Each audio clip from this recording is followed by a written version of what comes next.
When my ex asked for the link to the underwear I bought him, I was in the middle of a blind date, having a great conversation and about to scan his contaction. Then suddenly my message popped up, "Send me the link to the underwear you bought me." I wore the old ones out. The two messages were like bombs, stunning both me and my date. My date's face turned red, and he muttered something about shamelessness before leaving without looking back. I begged in vain, then angrily texted my ex, "Are you crazy? You're still wearing the underwear I bought you 3 years ago?" My blind date went south, and it was all Mike's fault. He even sent me a picture of a pair of holy underwear, saying, "It's truly ripped, I'm not lying. I'm sentimental. I can't get used to other brands. Can you buy me a new pair?" I was about to tell him to buzz off when he continued, "Never mind, just send me the link. I don't want to trouble you since we broke up. I even gave you the secret recipe for braised pork. You won't be stingy about sharing a link, right? We broke up 3 months ago, and I shamelessly took his secret recipe. I didn't think he'd remember. Relationships should end with no strings attached, right?" I opened the app and looked up the order history of the underwear. The price had dropped from $19.9 to $9.9. I sent him the link.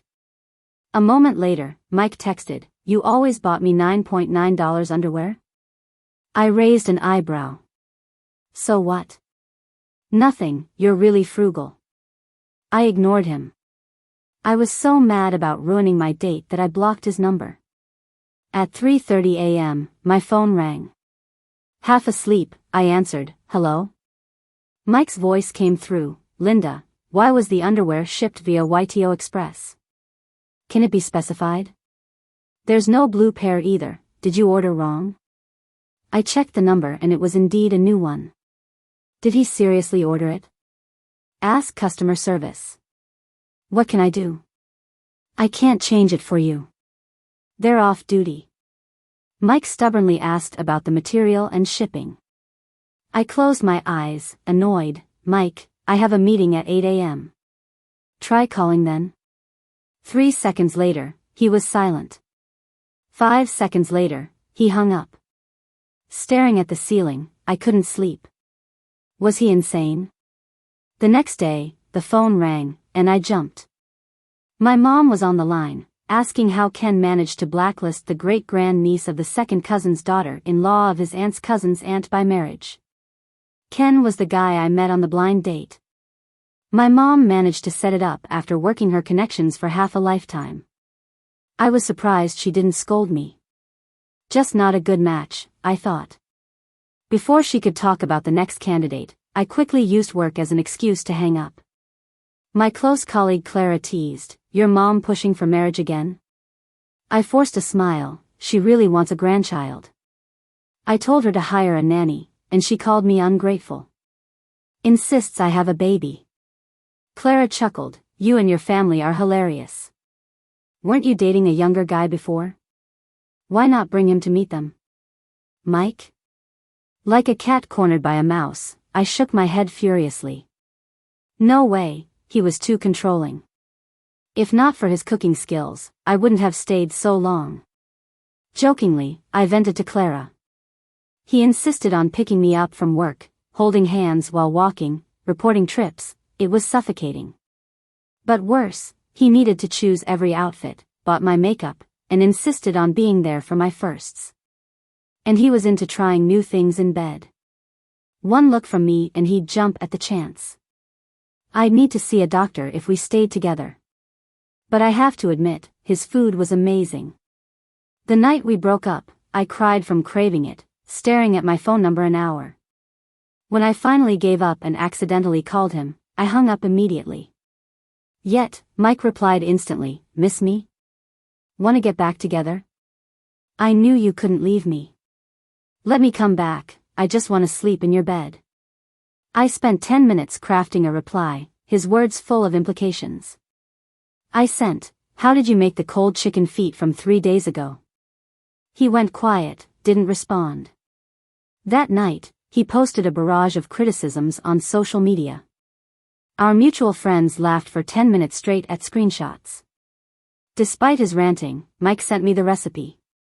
I followed it verbatim and ended up in the hospital for 3 days. The doctor said I didn't clean or cook the chicken feet properly. Not believing it, I attempted his braised pork next, nearly regretting it the next day. Cooking isn't for me, but I'm always craving. Most of my salary goes towards satisfying my taste buds. My top criterion for a date is good cooking. A few days later, Mom sent me info on another blind date. John's 30, and a new Oriental chef. Chef. When my inner foodie read those words, I perked up. A chef should be a great cook, right? I took a risk. Can I try his cooking? He readily agreed, and we arranged to meet at his restaurant that night. I left work on the dot. Entering the restaurant, I spotted a man in a white chef's coat plating dishes with his back to me. Broad shoulders, narrow waist, is this really a blind date? The pigeon soup arrived, and I got a clear view of the man's face. Mike. What are you doing here? Mike took off his chef's hat and sat across from me. I beat the owner in a cook-off today, so now I'm your date. A waiter chimed in. Mike's been here since morning, challenging the owner from Chinese to Western cuisines. Our owner lost. So now that our boss has had a good cry, he's not in the mood to see anyone. I twitched a little at the corner of my mouth. This is definitely something Mike would do. He wasn't the least bit guilty about it though, just handed me a big bowl of pigeon soup. It's a tonic. Have some more. I was all ready to scold him, but then the smell hit me, and I couldn't help but gulp. My hand reached out for the bowl on its own. I hadn't had it in ages, but his cooking could capture my taste buds every time. This isn't right, you know. I said, taking another sip. Gulp. I know, you're good at cooking, but you can't just bully people like this. Mike sat quietly beside me, adding food to my plate, nodding in complete agreement. Yeah, I simmered that beef brisket for a long time. You should try it. Phew. I blew on the beef brisket and rice to cool it. Swallowed it down, feeling totally satisfied. Hurry up and apologize to him, most importantly get him back. I still need to have this blind date. If it doesn't work out this time, my mom probably won't let me in the house. Mike put his chopsticks down. Sis, is my cooking not good? I licked the oil from my lips and shook my head. That boss isn't taller or more handsome than me, right? I squinted slightly. How would I know if he's tall or handsome? Never even met him, he was intercepted. Plus, I've worked hard on the abs you always wanted to see. Is that still not enough to date you? Mike blushed and shyly started to lift his black shirt. I quickly covered my eyes. Calm down. Mike's earlobes turned red, and he smiled a little. Sis, cover your eyes with all your fingers together. His warm skin practically burned my hand. I popped it away instantly. Mike looked all sulky, and I cleared my throat. The weather's changing. Put on some clothes, don't catch a cold. He stopped fooling around, and I couldn't control myself as I wolfed down all the food. Then, my blind date showed up. Still had red eyes, too. Came in to see us both with our hands out, trembling. You too. Oh, turns out tonight was a date night. Oops. As expected, my blind date got cancelled again. The neighbor brags about his great-grandson about to hit a month old, and I don't even have a grandson.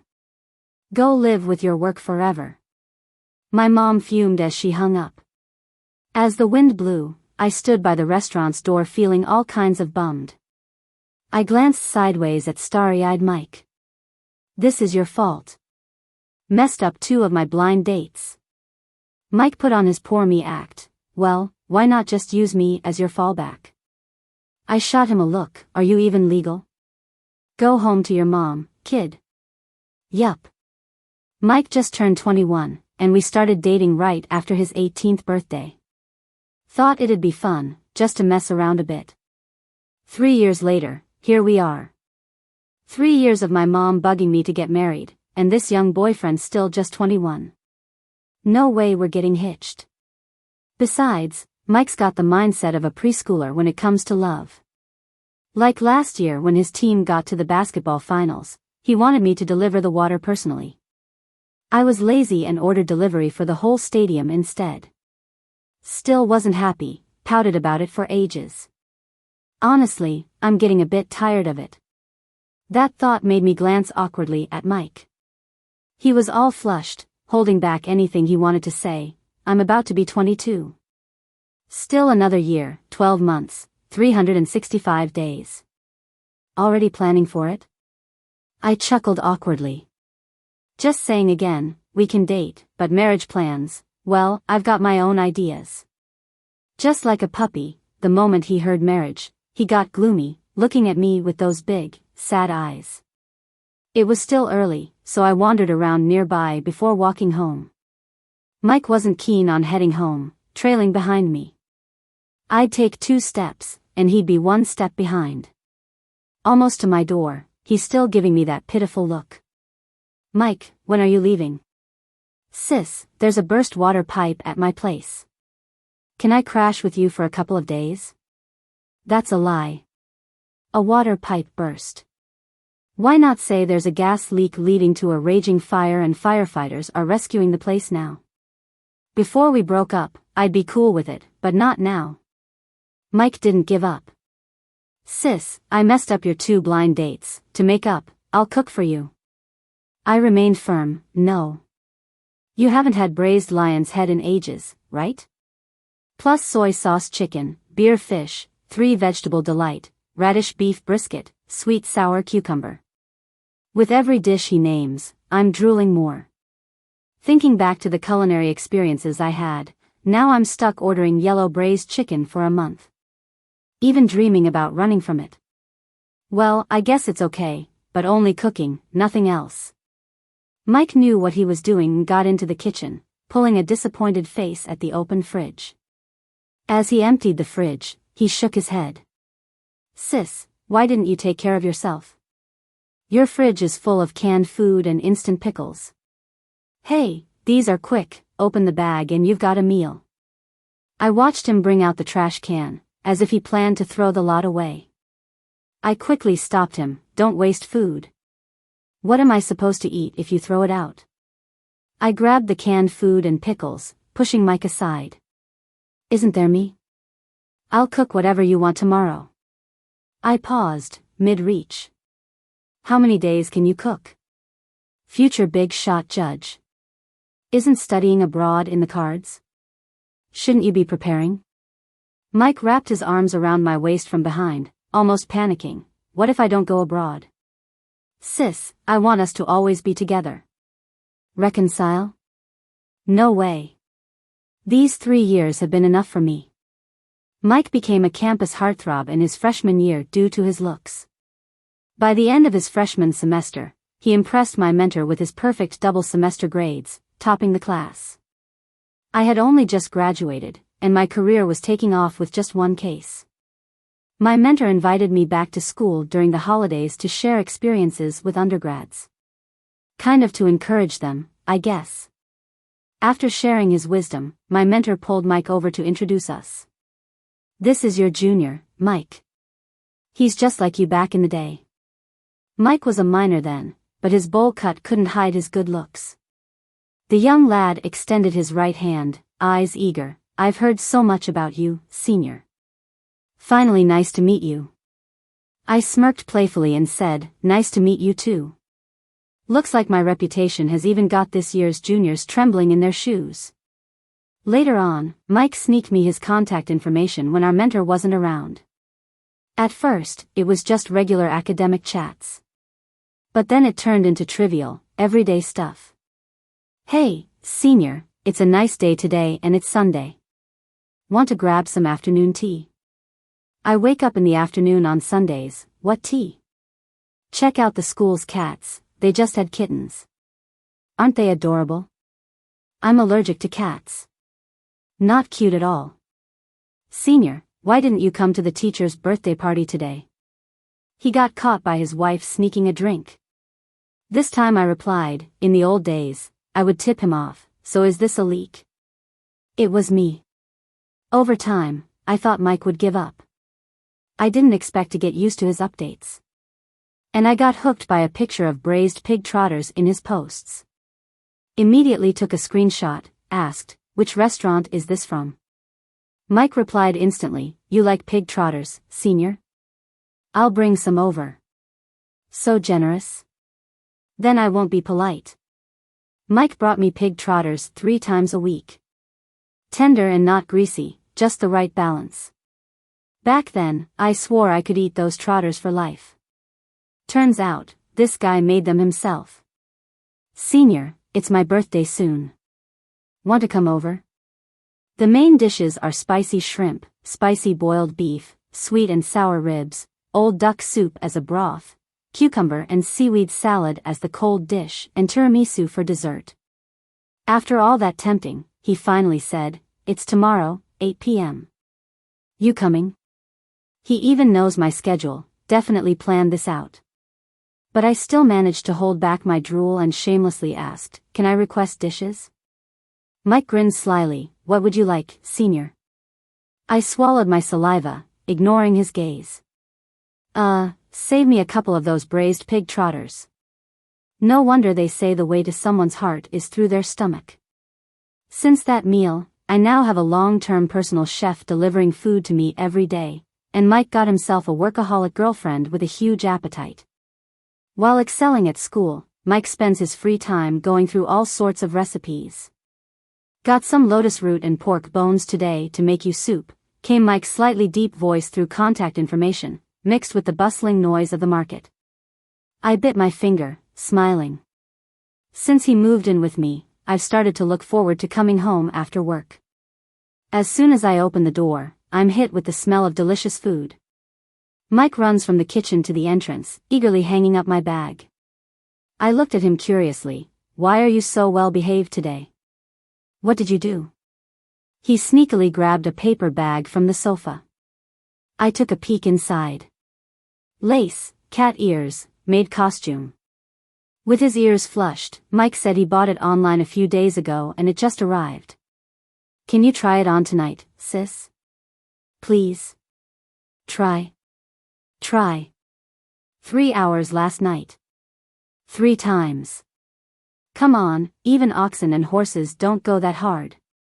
I felt sorry for him being so young and inexperienced, but he showed no mercy for my waist. No way. I walked to the dining table and sat down, acting all serious. Mike sighed and brought out the food. He barely touched his plate, looking all dejected.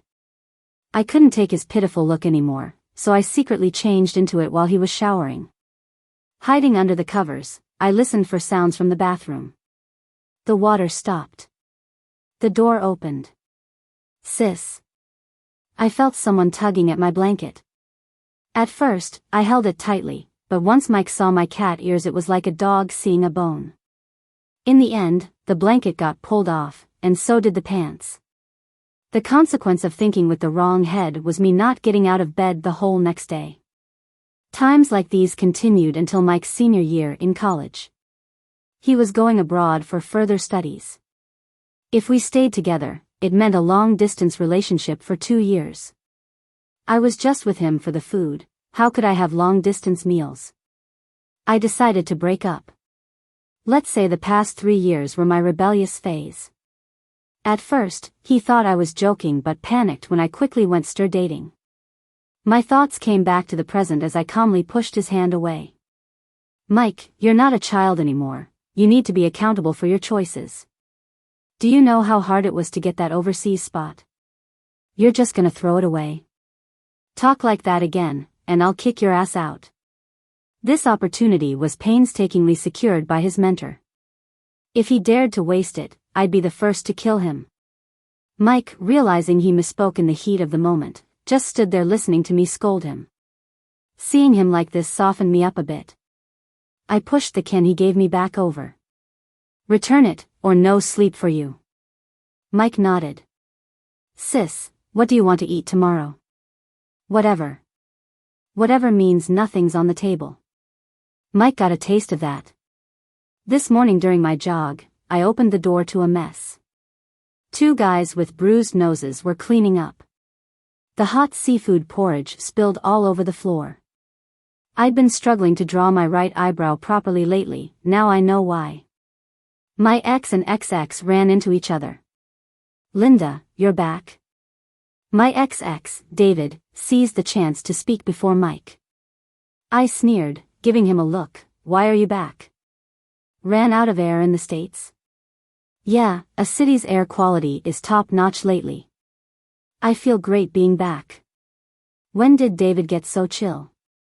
I half suspected he'd OD'd on too much white people food.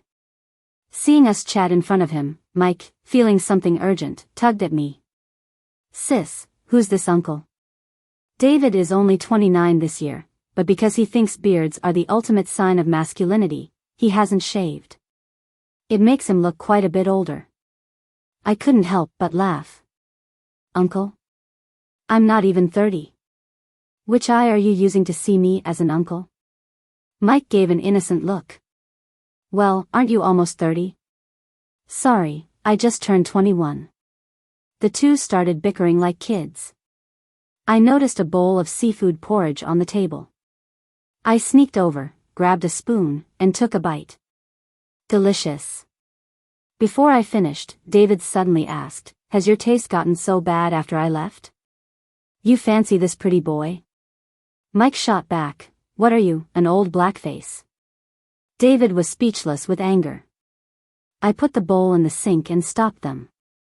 All right, pot calling the kettle black. Is there any difference between you two? Both of you are exes. That shut them up. After a while, David spoke up. I have a case I want to talk to you about. I nodded. Let's go. I don't mess around with work. I grabbed my jacket and left, dismissing Mike's suggestion to come along. In the cafe, David started, Lily's husband hired me for a plea bargain. I frowned. So, you want me to go easy? Lily is my client, left permanently disabled by her husband. Her family found me through connections, and I was surprised to find out David was on the other side. I twisted the coffee mug in my hand, ruining the latte art. David looked like he had something he couldn't say. If you can't talk, then don't. I grabbed my bag to leave, but he held my wrist. Linda, he looked out for me overseas. I know you're exceedingly good, but can you not defend the plaintiff this time? The moment he spoke, I knew what he was trying to say. I could understand doing a plea bargain, but then he brazenly asked me to hold back. I jerked my hand away, looking at him with contempt. I knew you didn't have any principles, but I overestimated you. I'm beginning to suspect that you won your cases overseas through favoritism. Holding a law degree and doing this despicable stuff. You might as well use it to press noodles. David turned beet red from my scorn. I downed my coffee in one go and tossed money on the table. Split the bill. You don't deserve to buy me coffee. I angrily walked 2 miles back home. I heard water running in the kitchen, and the floor and table were already clean. Hey sis, was that your first love? I bit into an apple and turned on the TV. Didn't want to admit it, but in college, I was blind to have liked someone like him. If by first love you mean my first boyfriend, then yeah, he was. Mike stayed quiet, putting the bowls in the sterilizer. I looked back curiously. His silhouette was busy by the stove. The soup was already cooking, yam and black chicken soup tonight. I swallowed, savoring the thought. Life was pretty good right now. Maybe because the opponent was David, I took this case very seriously. I was up late every night researching. Mike didn't say much, just quietly prepared late-night snacks for me. Every time I smelled them, I knew he was there. Wow, baked sweet potatoes tonight. I grabbed a hot one, unwilling to let go despite the heat.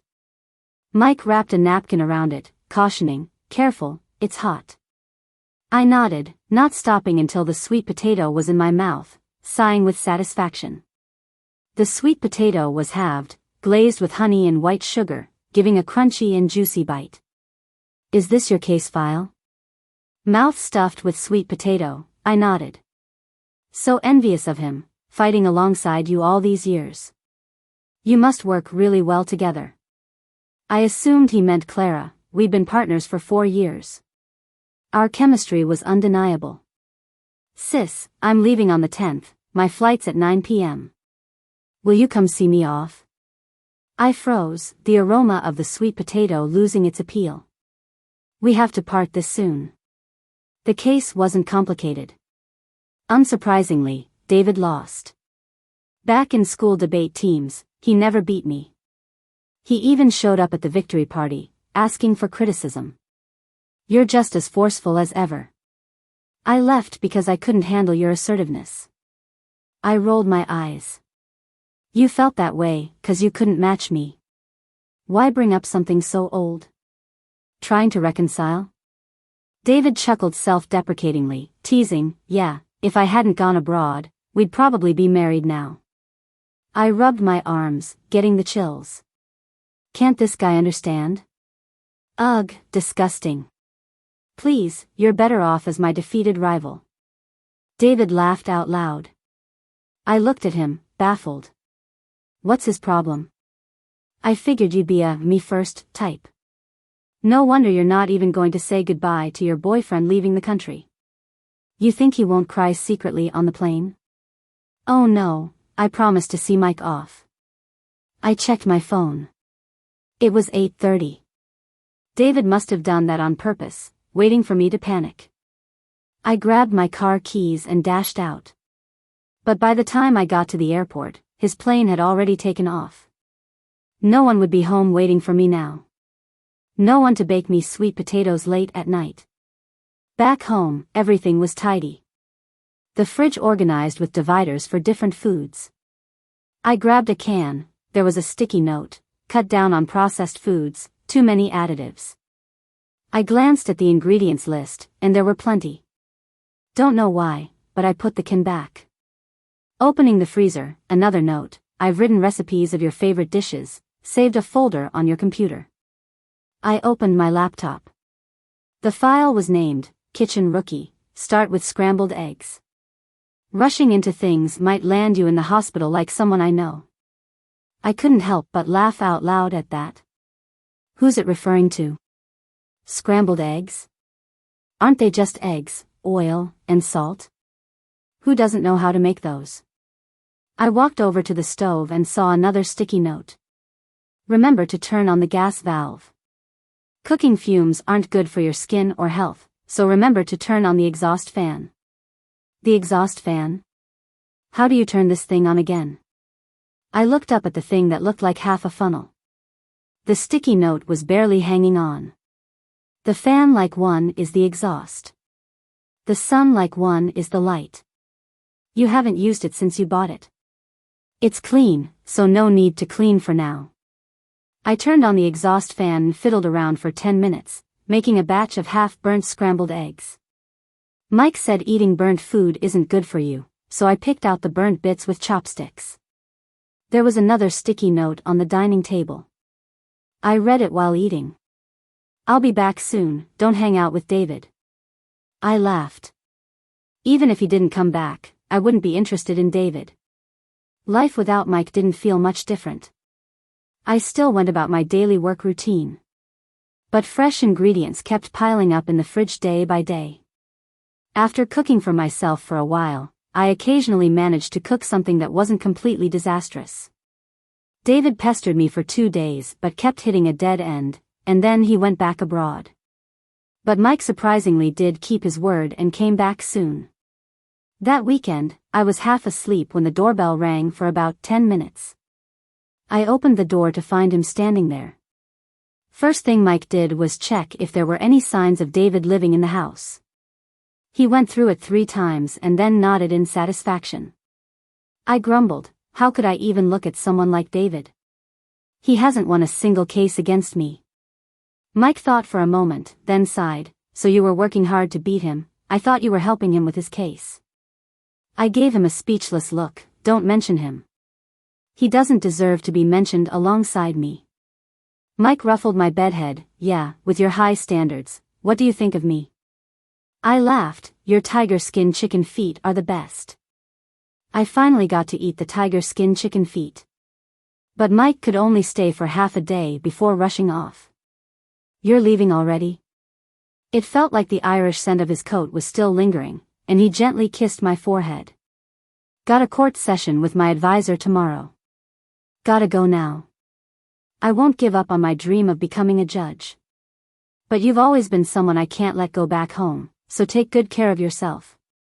Today's winter melon soup was an improvement. I didn't need a mirror to know my face was red. Got it. Now go. After Mike left, I buried my face into the sofa.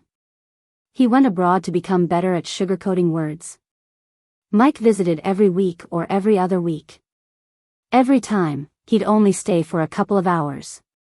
When Clara found out, she exclaimed, "What a catch.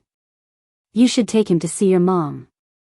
Speaking of which, my mom has surprisingly stopped pressuring me to get married recently. Hello, are you Wendy's family? She's at the Central Hospital. Please come by. I got this call while on a business trip in the neighboring state. How did my mom suddenly get brain cancer? She was just happily chatting with me a couple of days ago. I picked up my phone to book a flight, but all tickets were sold out. I was on edge at the hotel until Clara managed to borrow a car. We drove back from the neighboring state. After a grueling 10-hour drive, we reached the Central Hospital. After discussing her condition with the doctor, I just collapsed to the ground, unable to stand. Clara helped me up. Linda, go see Auntie. I couldn't stop the tears, unsure of how to face my mom. I hesitated in the hallway until I was nearly out of tears. Summoning the courage, I reached for the door handle, and heard my mom laughing inside. I opened the door. Mike sat in a chair peeling an apple. My mom was clearly enjoying their chat. But looking up, her hair was already shaved off. Wiping my tears, I tried to sound happy, "Mom." She gestured for me to come over, and I fell into her arms. Why the tears? You'll cry away all your good fortune. I don't want fortune, I want my mom. She comforted me. Birth, old age, sickness, and death are normal. I didn't even cry when your dad passed. Be strong like me. I wanted you to go on dates so you'd have someone to care for you. You're clueless about taking care of yourself when you work. But no need now. Mike's a good one, hang on to him. I trust him. Wendy, ever optimistic, seemed unfazed by death, more concerned about my love life. My sadness hung in the air as I stared at her in disbelief. Mom? She coughed lightly. All right, Mike stayed because of me. Go see him off. I only left after she fell asleep. Mike was in the hallway on a call. He missed an event today because of my mom. Once he hung up, I spoke. I'm sorry, that event must have been important. I took your time. The words felt distant, and it crossed him. Nothing's more important than Auntie. I nodded stiffly in gratitude. When are you heading back? 3 a.m. flight. I didn't say more, feeling off with every word. I wanted to see Mike off at the airport, but he declined. Auntie needs you now. Go back. Returning to the room, I found Mom awake. I suspect she was pretending to sleep before. A comedy on TV had her belly laughing. She paused at my return, confused. Back so soon? Didn't you go see Mike off? I relayed Mike's words. She poked my head, disappointed. Sometimes you're sharp, other times, a blockhead. Mike sees Auntie as important because you're important to him. Yet you didn't even see him off. That's totally your dad's genes, not mine. In all my concern for Mom, I overlooked how odd Mike had been acting. I want to explain, but when I pick up the phone, I don't know what to say. My mom's health is getting worse, and she really can't focus on anything else. I paused my work and moved into the hospital with her. I even started making soup for my mom. But a week later, she passed away. At least when she left, she had a smile on her face. Mike rushed back and saw her one last time. Mike, my daughter Linda is sometimes stubborn. I know you've had a tough time. Mike shook his head. Auntie, I'm like a sticky band-aid, I'll stick to her no matter what. My mom laughed, calling him the best band-aid ever. After the funeral, Mike came home with me. I was exhausted, so I leaned my head on his shoulder. I could tell he was tense at first. Eventually, he relaxed. I heard him ask, "Did you break up with me because your mom was sick? You didn't want to burden me?" Does he still think I kept quiet because he was about to leave the country and I didn't want him worried? How could someone think so highly of me? I looked up, his face a bit blurry until I saw tears fall, revealing his pain for me. I turned away and confessed, I'm quite selfish. When I broke up with you, I didn't know my mom was ill. I just didn't like you that much. Stop flattering yourself. Mike was stunned for a moment, then forced a smile that looked worse than crying. That's okay. I'll stick with you until one day you like me as much as you like my cooking. Well, you can wait for that, little devil. Mike continued to visit me every week. Sometimes, if he wasn't busy, he'd stay a few days. After one drunken kiss, he declared to everyone I was his girlfriend. I felt this odd nervousness, like announcing it officially. It felt like starting a new romance. Suddenly everything about Mike excited me. I never used to be like this. When I got on a plane to Ireland, I wondered how I ended up buying a ring. I promised to be there for Mike's graduation. I even brought a bouquet of white lilies, his favorite flower. He was in his graduation gown, and the moment he saw me, he ran over and lifted me up, spinning us around. I was worried about dropping the flowers and him accidentally dropping me. Put me down, stop spinning, I'm gonna puke. With a click, the ring that was hidden in the flowers flew out. Mike put me down to pick it up, and I gasped, too late to stop him. Is this a ring? I was thinking of an excuse, but he was already imagining things. Who gave this to you? A diamond ring like this is for proposals. Is David bothering you again? I'll send it back. He went on a rant, even grabbing his phone. I quickly stopped him. If he got rid of it, there goes my 3-month salary. What if? Maybe, I said. What? It's my proposal ring to you. Mike was in shock, looking around, then pointed to himself. Me? Really, me?